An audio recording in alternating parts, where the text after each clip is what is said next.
In the heart of downtown Atlanta, glass towers gleamed like mirrors of ambition. Inside one of those towers, Stratton Dynamics, a billion-dollar technology firm, success was measured by money, metrics, and mercilessness. Employees moved like machines, afraid to slow down, afraid to be seen as weak.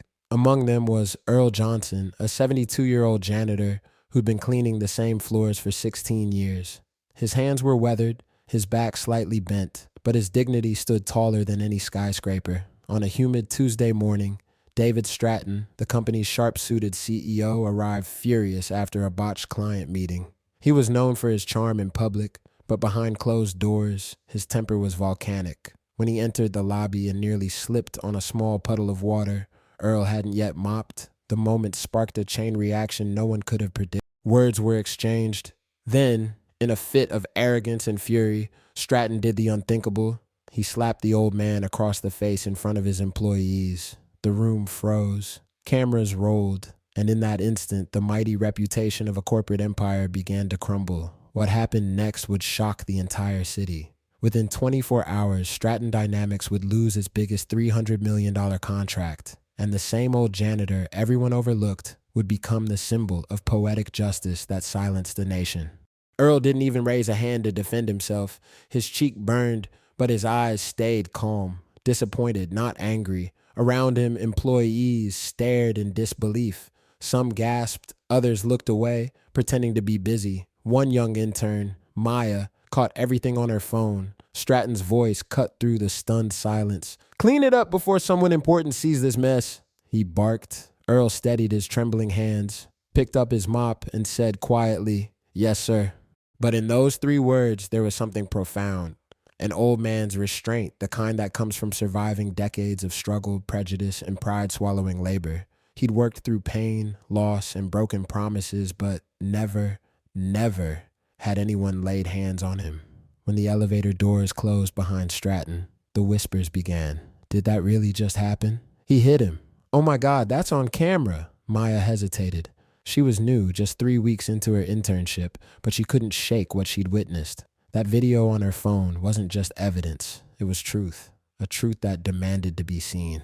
Later that evening, she sat in her small apartment, replaying the video. The sound of the slap echoed through her mind. She uploaded it anonymously to social media with one caption, "This is how a billionaire CEO treats an elderly janitor." By morning, it had 5 million views. Hashtags like Justice for Earl and Boycott Stratton Dynamics were trending worldwide. Earl, unaware of the storm, was sweeping the lobby when 2 news vans pulled up outside. Reporters flooded in asking questions he didn't understand. "Sir, do you plan to press charges?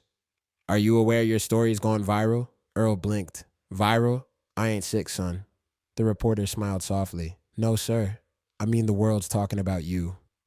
Meanwhile, Stratton's board members scrambled to control the narrative. Emails flew, PR firms were hired, and statements were drafted. But it was too late. The damage was irreversible. That morning, Barton Industries, their biggest client, responsible for a $300 million contract, called an emergency meeting. CEO Harold Barton watched the viral clip, his jaw tightening. "Pull the deal," he ordered. "We don't do business with bullies." Just like that, Stratton Dynamics lost its golden goose. When David Stratton woke up that morning, his world was already collapsing. His phone buzzed nonstop, calls from investors, board members, and his publicist. "David, it's everywhere," his assistant cried. "CNN, BBC, TikTok, everywhere. They're calling for your resignation." Stratton rubbed his temples, disbelief in his eyes. "It was just a slap. The man was careless." "It's not about the slap, David. It's about who you slapped." That truth cut deep. By noon, his office was surrounded by protesters. Signs read, "Respect all workers and no one is beneath you." Cameras lined the street as journalists dissected every detail of his career. Old stories surfaced, former employees describing a culture of intimidation and fear. For the first time in his life, David Stratton wasn't in control. Inside his office, he stared at the city skyline, the same skyline he once believed he owned. His reflection in the glass looked smaller now, lonelier. His empire was shaking, and there was nothing he could do to stop it. Then came the email from Barton Industries. "Effective immediately, we are terminating our 300M partnership with Stratton Dynamics. Our organization does not tolerate the mistreatment of workers or disregard for human dignity, the blood drained from his face. $300 million gone in a sentence. At the same moment, Earl sat quietly at home, still in disbelief over the sudden media attention. Neighbors came by to hug him, reporters camped outside his door, and strangers sent flowers. His granddaughter Lena, a young law student, urged him to take action. "Grandpa, you can't just let this go. What he did was wrong. You deserve justice." Earl smiled gently. "Justice comes in its own time, baby girl. Sometimes it don't need a courtroom, just the truth." Still, he agreed to a short interview. When asked what he wanted, he simply said, "I don't want his money. I just want him to understand that no one's too high to be humble."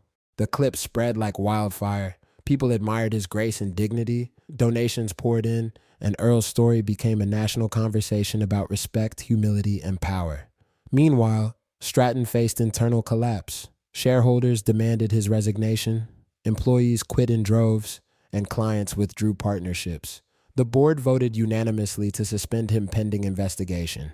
The man who once commanded boardrooms was now a pariah in his own empire. Weeks passed, but the story refused to die. Every talk show, podcast, and blog discussed the slap scandal. Memes flooded the internet, painting Stratton as a symbol of corporate arrogance. One afternoon, Earl received a letter, hand-delivered. It was from Stratton himself. "Mr. Johnson, I have no excuse for what I did. I was angry, but that doesn't justify it. I've lost everything because of my pride.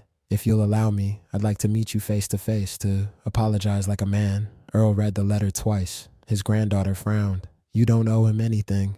"I know," Earl said softly, "but maybe he owes himself something." The next day, Stratton arrived at the old man's modest home. Gone was the tailored suit. He wore a plain shirt and eyes heavy with regret. Earl opened the door, expression calm but guarded. "Mr. Johnson," Stratton began, voice trembling, "I came to say I'm sorry. I was raised to believe success meant power, but you showed me power means nothing without respect."